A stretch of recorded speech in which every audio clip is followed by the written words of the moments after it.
Hi there, so in this session we are gonna talk about torso. I wanna explain to you the forms, the volumes that we need to draw the torso, and here we just want to simplify all the forms and the things that we see here that are really important for us. So here I want to draw the torso in three different angles, and front, back, and side view. Let's analyze it and let's analyze the shapes and forms that are really important to us. First of all, let me demonstrate to you the front view. As I told you before in previous session, we have three important forms that are head, rib cage, and pelvis. So when we want to draw torso, we are just dealing with these three parts.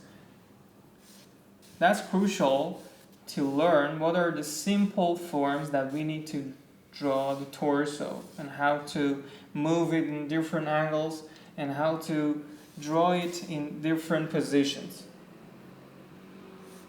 Here's the oval shape that we always use to draw the rib cage, and finally we have the pelvis like this. And here I just want to also work more on arms and show you how to add arms to your drawings. That's also really important. So here we have the sternum and thoracic arch, but the important shapes that are really crucial here are neck and midsection. The forms that are between the hard shapes that we have, like head, rib cage, and pelvis, these bony parts. So these green parts that I just drew here, we call them soft parts. And rib cage, pelvis, and head would be hard parts. And I will show them using this color, just to clarify. The other important curve that we need to add for a male body torso is this curve for external oblique muscle.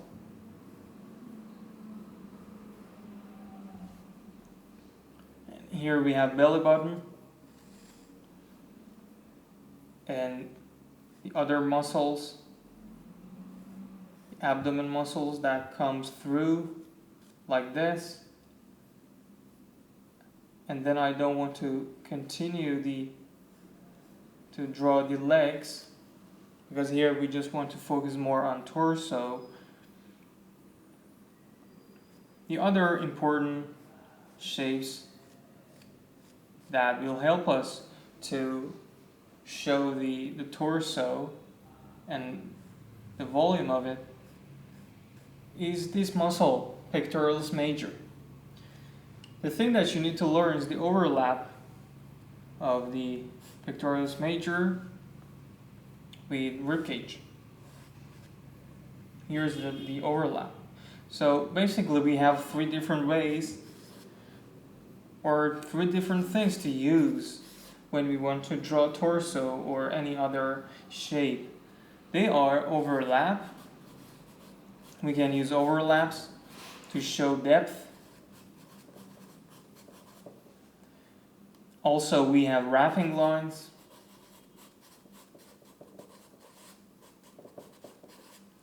That will show us the volume of the shapes. For example, when you have a 2D shape like this, you can transform it to a 3D volume just using wrapping lines like this.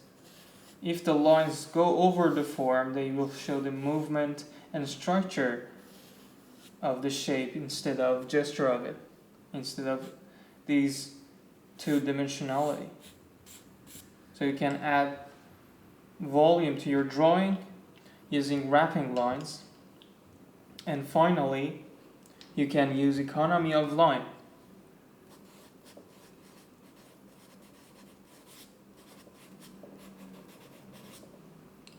Or diversity of line.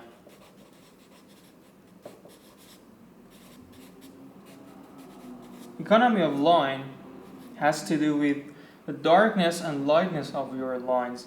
For example, if I draw a dark line like this, you see I'm giving more value to and more energy to this line.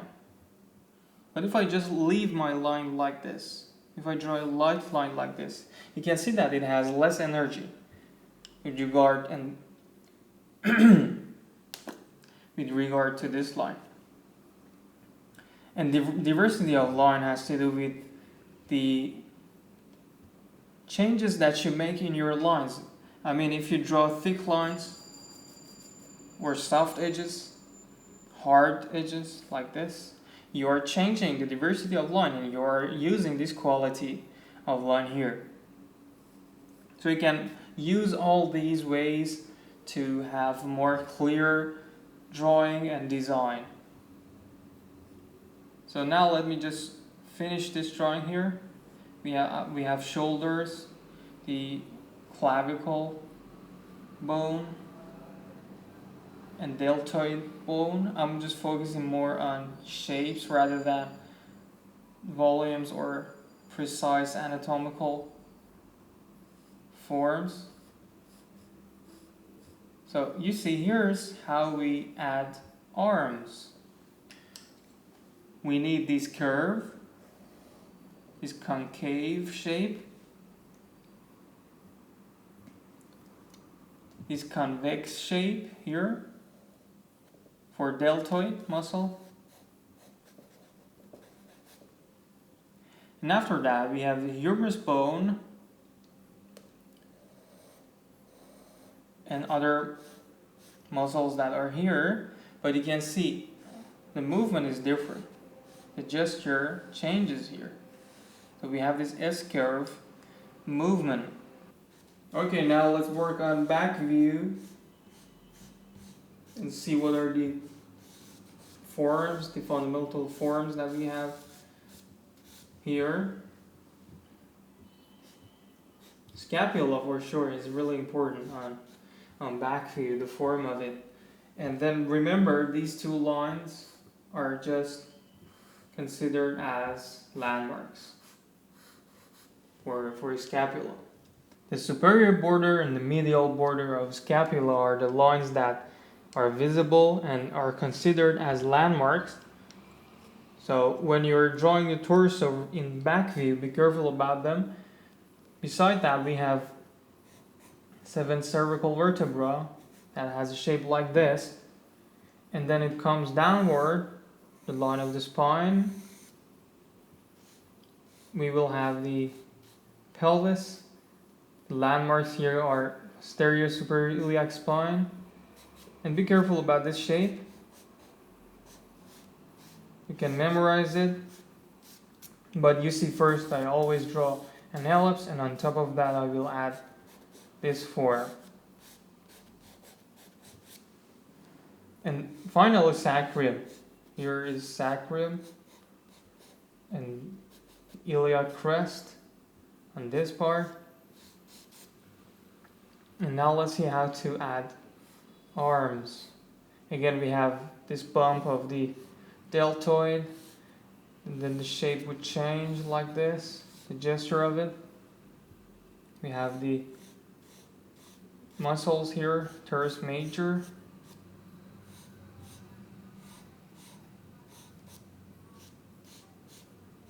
You see? And then let's add the curves for the midsection part.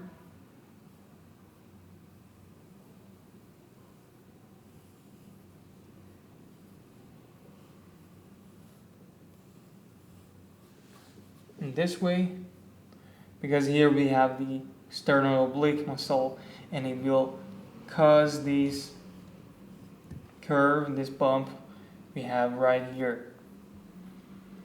And then it will just turn around and attaches to the sacrum. And 2 important lines that also you need to add for torso are these 2. These curves. So it's like a bowl like this, and this part that we will add at the end of it. And now let's work on neck and head.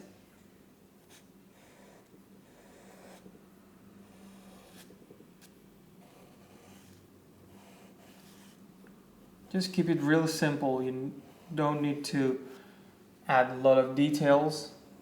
You need to learn the shapes, the simple shapes, and then gradually you can add more detail, more information to your works as you learn better anatomy and as you know better human body. So don't rush to put everything that you see on the model. Try to translate it rather copying it.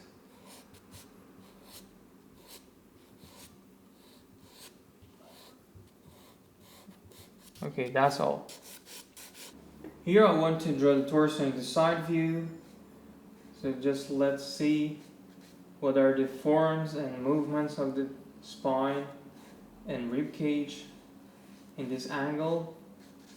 Here's a simple form of the head and the neck coming through with this direction. After that we have rib cage like this. And spine and pelvis, finally we add this, and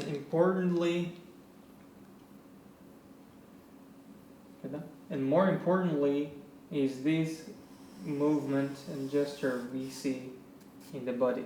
So you see the flow like this, it's like water, and we need to create this movement if we want to create designs and drawings that can really involve the viewer, and then they seem really realistic and believable and also beautiful.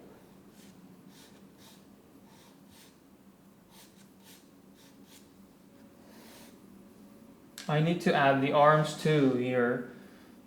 So the clavicle bone would be right here on this part, and then sternum, manubrium, xiphoid process,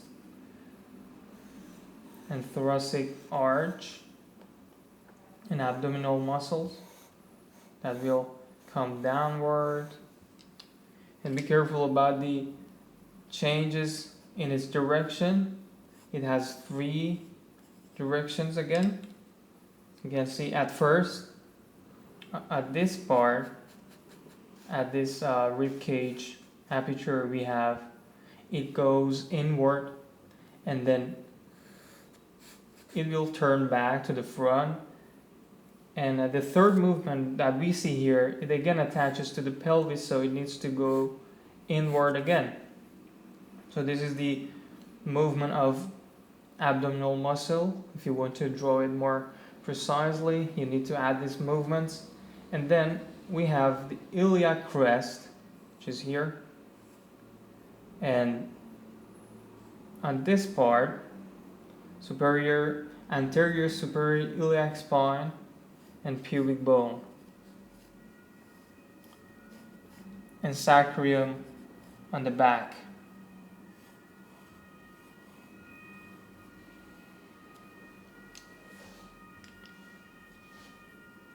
And now we need to just see where's the scapula. Scapula in side view has a form like this. You just need to draw a circle and then add a triangle with a diagonal movement and gesture. And after that, it has also a kind of process to it, like this, another shape that we need to add. But here I just draw a simple line to show this movement, the shoulder joint, because this form and clavicle together will create the shoulder joint, and on top of that we will have the deltoid muscle, which is like this.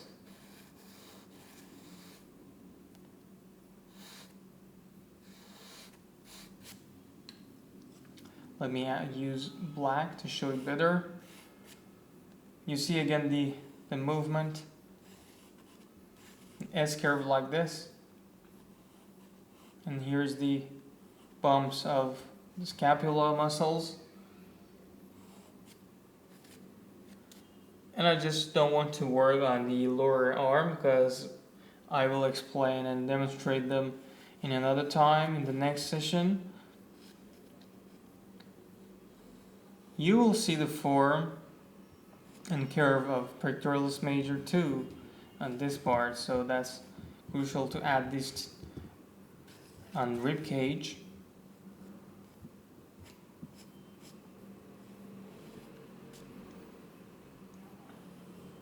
Okay, and then here we have the greater trochanter on this part. And that's all for the torso and side view. After this, I just want to explain to you the wrapping lines, the volumes that you need to know better, and what happens in different situations, different angles in the body. Let's see how we can add wrapping lines with regard to the torso and ribcage that we have here. First of all, you should be really careful about the angle that you choose for adding wrapping lines for torso here on wrapping on the ribcage. You should imagine that we have a kind of cylinder like this with this angle, and for pelvis we have the opposite cylinder with another direction like this. So I will just add this line you see here and this one, the line of the circle, and I will put them right here.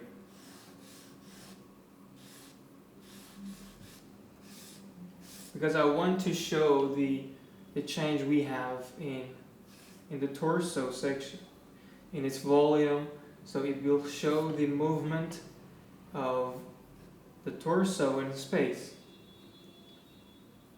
I can do the same thing for the arms, like this.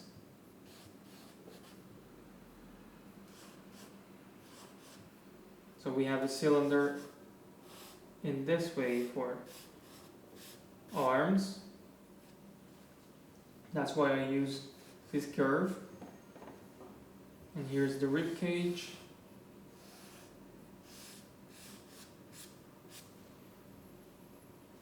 And then notice the difference between this line for the neck and then the rib cage.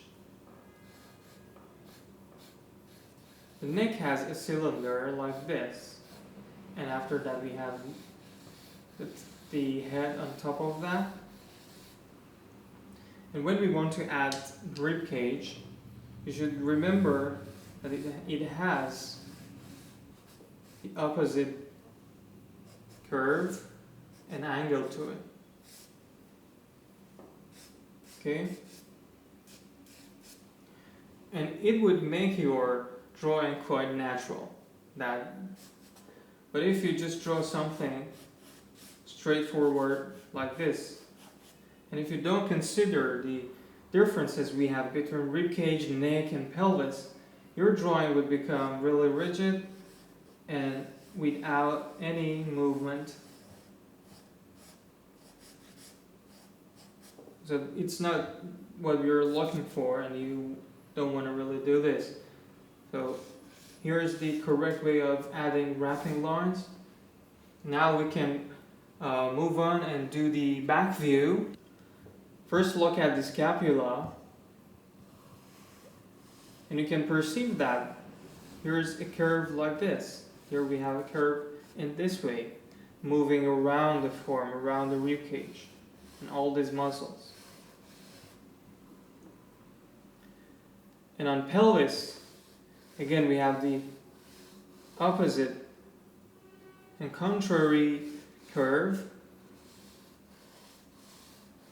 You should keep this in mind whenever you want to draw, because it will help you to put all your marks correspondent to all these curves that we have. for pelvis and rib cage. For example, if you want to add the muscles right here, when you know how's the cylinder of pelvis, then you can decide you need to move your pencil in this direction in order to give depth and volume to your drawing. Like this. So it's really helpful to know all these wrapping lines. And if you look at arms, you can see that here's a cylinder and wrapping line like this. So basically, wrapping lines are the lines that move around the form.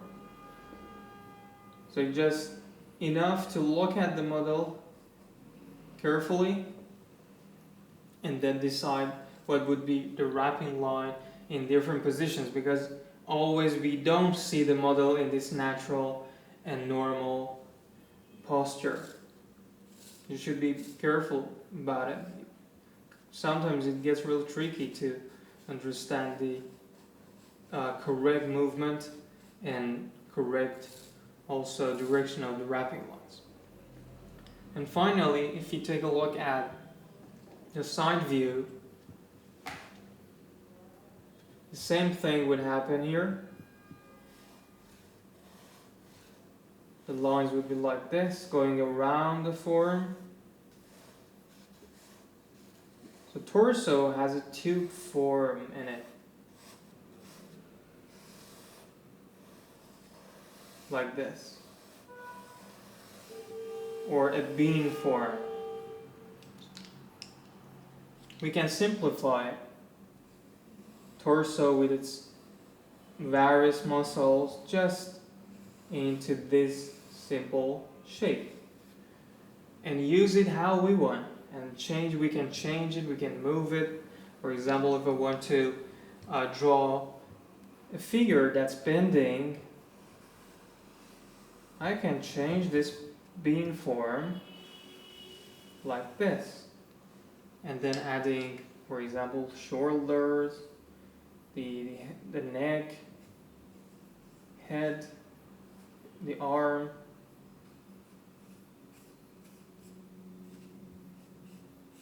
It makes your work real simple.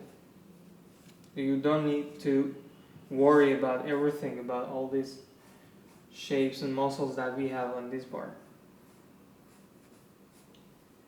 Okay, and on pelvis, you can see we have the other wrapping lines like this, moving around like this. So we have these cylinders. A cylinder with this direction, and another one with the opposite direction. So here's the cylinder of rib cage with this direction, and then here we have the neck, and it attributes to the balance of the body. You can see these different directions of the neck and head, rib cage, pelvis, and it will move and go on also in the legs, in the arms. So that's what gives balance to our body, basically. And you need to apply this rule to your drawings to make them more beautiful and more fluid. So I hope you really enjoyed this session. I explained to you the torso, and in next session we're going to talk about the arms, the upper arm, lower arm. I'm going to explain to you the simple forms and shapes of the arms. And also, if you have any problem or question, you can contact me. Feel free to do that. And please don't forget to share this video to your friends and the people that like art. And that's all. I'll see you in the next week. Thank you so much.